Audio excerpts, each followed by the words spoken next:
Noël au but. Oui, Fernand. On est là. On est Enfin. là, au but. Oui, au but, ça ne te gêne pas que je dise Du ça. tout, du Mais tout. ça doit être une vieille, ça doit être un cliché, ça. Hein? Les gens disent toujours ça, non? Oui, oui. Oui. Oui. Mais merci beaucoup, Noël. Tu as fait du bon boulot. On m'a dit, j'étais assez loin d'ici, puis on m'a dit que tu as fait un très, très bon boulot. Presque, j'avais peur de perdre ma job, un petit peu mon travail. Tu aurais dû voir comment j'étais stressé. Ah oui? Ah oui, oui. Mais la semaine dernière, on avait une bonne C'est ça, émission sur le c'est ça. stress. Oui, oui. L'as-tu écouté, cette Oui, émission-là? oui, oui. Ça a dû te faire du bien? Ça m'a tout déstressé. Tu peux revenir n'importe quand. C'est ça. Bon, c'est en plein ce que je veux entendre. Puis qu'est-ce qu'on fait? Qu'est-ce que tu aimerais partager avec nous ce soir? Ce soir, on va Aujourd'hui. parler de la résurrection.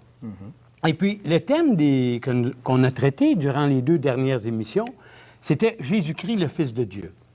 Et la raison pour laquelle on a choisi ce sujet, c'est que beaucoup de gens veulent bien reconnaître que Jésus de Nazareth a existé, mais ils disent qu'il était seulement qu'un prophète, un initié qui était parvenu à la perfection spirituelle. Alors nous avions décidé de regarder 3 étapes ou 3 phases de la vie de Jésus sur la terre qui nous démontrent que Jésus est vraiment le Fils de Dieu et non pas seulement ce qu'on voudrait bien qu'il soit, un simple humain. Alors ces 3 étapes ou ces 3 phases de sa vie sont sa naissance, sa mort et sa résurrection. Alors aujourd'hui, nous allons traiter de sa résurrection, mais avant, on va retourner un peu en arrière et regarder brièvement sa naissance et sa mort. Alors, concernant sa naissance, le premier point qu'on peut mentionner, c'est les prophéties. On sait que depuis des millénaires, plusieurs prophètes avaient annoncé qu'un libérateur, un Messie viendrait pour sauver l'humanité. Ce Messie devait venir pour réconcilier l'homme avec Dieu. Ensuite, toujours concernant sa naissance, il y avait les apparitions des anges. Et la première dont on doit parler, c'est l'ange qui est apparu à Marie pour lui annoncer qu'elle serait enceinte du Saint-Esprit et qu'elle mettrait au monde un enfant qu'on nommerait le Fils de Dieu. Ensuite, il y a eu l'apparition d'un autre ange à Joseph. Lui, c'était pour le rassurer de la fidélité de sa fiancée et lui dire qu'elle était vraiment enceinte du Saint-Esprit et non pas d'un homme, et que l'enfant qu'elle portait dans son sein, eh bien, c'était le Fils de Dieu. Et aussi, le jour de la naissance de Jésus, il y avait ces bergers qui étaient dans les champs, et un ange leur annonce qu'en ce moment même, le Messie, le Sauveur du monde, vient de naître et qu'ils peuvent aller le voir. Et à ce moment-là, les bergers voient dans les cieux une multitude d'anges qui se réjouissent dans le ciel. Et enfin, on voit un ange qui vient avertir Joseph après la naissance de Jésus pour lui dire de fuir en Égypte parce que le roi Hérode, il voulait tuer Jésus.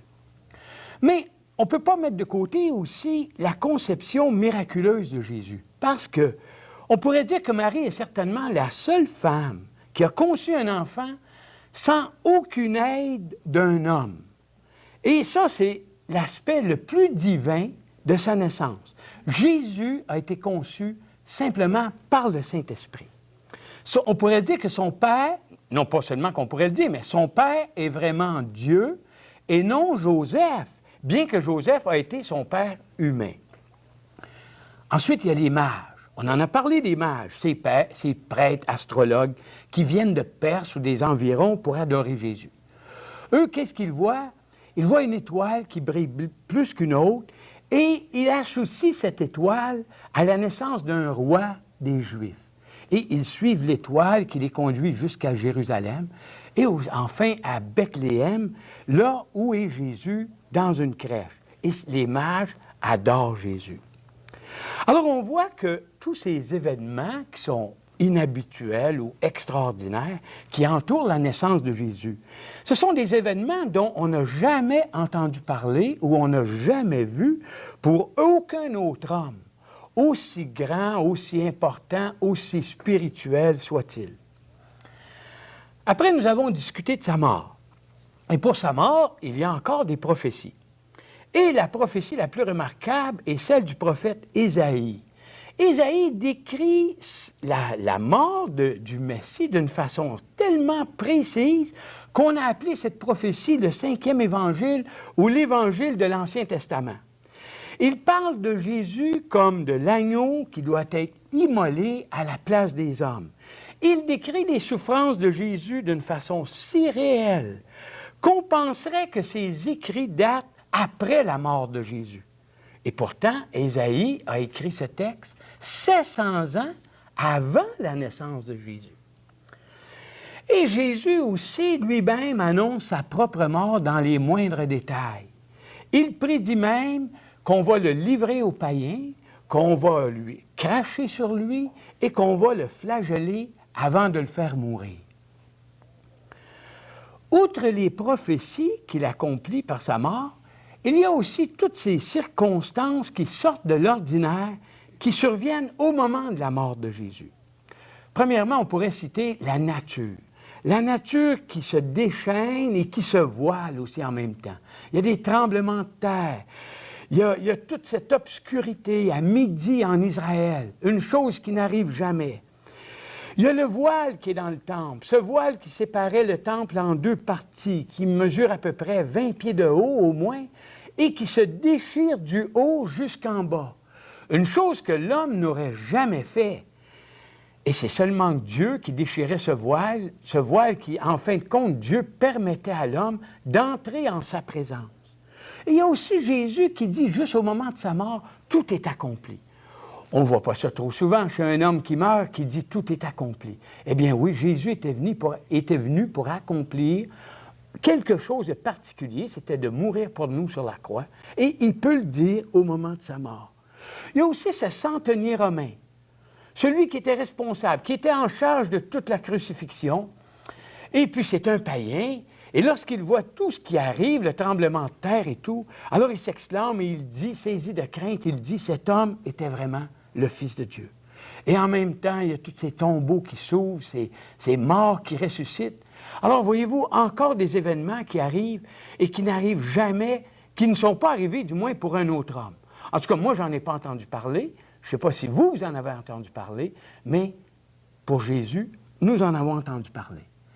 Et maintenant, il y a sa résurrection.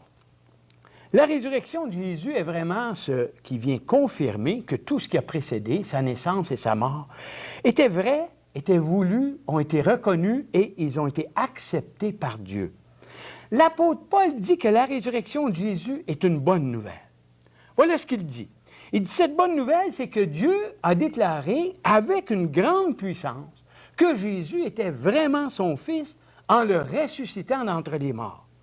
Et Paul va encore plus loin. Il dit que si Christ n'est pas ressuscité, alors notre foi, la foi de tous les chrétiens, eh bien, il dit, elle est une illusion, elle est vaine. Et même, il dit, ceux qui sont morts en mettant leur confiance en Jésus, eh bien, ils sont perdus. Alors, on peut se poser la question, pourquoi est-ce que Paul parle comme ça? Pourtant, Paul a de l'assurance. Alors, on doit parler des apparitions de Jésus. Et les apparitions de Jésus après sa résurrection, ce sont elles qui viennent établir hors de tout doute que sa résurrection est un fait reconnu. Paul est certain de ce qu'il avance, parce qu'il lui-même et des centaines d'autres personnes ont vu Jésus après sa résurrection. Jésus s'est montré à quelques femmes le matin même de sa résurrection. Durant la journée, il est apparu à Pierre.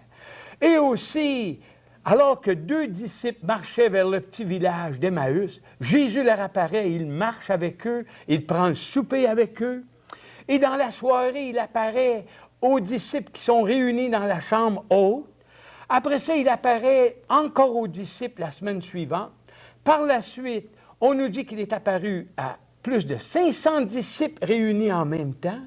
Ensuite, il apparaît à son frère Jacques. Et enfin, il apparaît à Paul. Alors, voyez-vous, avec tous ces témoins, nous, aujourd'hui, on peut s'exclamer comme eux, Jésus, le Seigneur, est vraiment ressuscité. Et Jésus aussi, il est ressuscité dans un corps nouveau, un corps glorieux. Il a pu prendre de la nourriture, des gens l'ont touché, et il a pu passer à travers les murs. Ce n'était donc pas une sorte de réincarnation, comme on dirait aujourd'hui, mais bien une résurrection dans un corps glorieux. Il y a aussi les prophéties pour Jésus concernant sa résurrection. Imaginez, 1000 ans avant sa naissance, le roi David avait prédit que Dieu n'abandonnerait pas l'âme de son serviteur dans le séjour des morts. Alors on se posait la question, mais de qui parlait-il? Qui était ce serviteur? Alors l'apôtre Pierre, dans son premier discours, le jour de la Pentecôte, voilà ce qu'il dit. David, qui était prophète, est bel et bien mort et enterré. Il dit, nous savons où est sa tombe. Mais il dit, il savait que Dieu lui avait juré par serment de faire asseoir un de ses descendants sur son trône.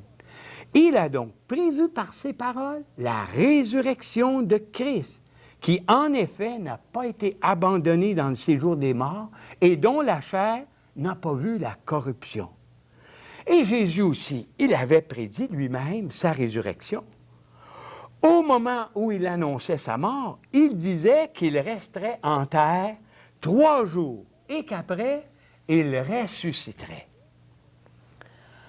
Alors, croyons-nous encore que Jésus était un simple bon citoyen juif?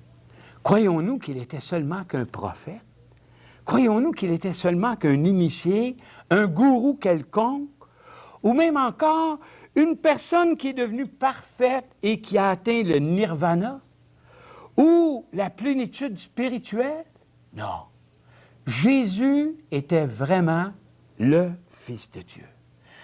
Et Jésus n'est pas devenu un Fils de Dieu à un moment quelconque de sa vie, comme plusieurs l'entendent aujourd'hui. Mais il était de tout temps le Fils unique de Dieu, à sa naissance comme à sa mort. Alors, devant toutes ces évidences, quelle est donc notre attitude face à Jésus? Cet homme de Nazareth qui a osé dire ce qu'aucun autre homme n'a dit dans sa vie. Je suis le chemin, la vérité et la vie. Personne ne vient au Père autrement que par moi. Alors, voulons-nous reconnaître dès maintenant sa seigneurie ou peut-être attendre plus tard?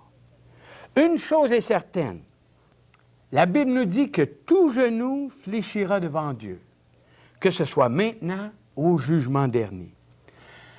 Ceux qui décident de fléchir le genou maintenant, autrement dit de reconnaître et de déclarer publiquement ou dans leur cœur que Christ est Sauveur et Seigneur, eh bien, eux, ils iront avec lui dans la gloire pour l'éternité.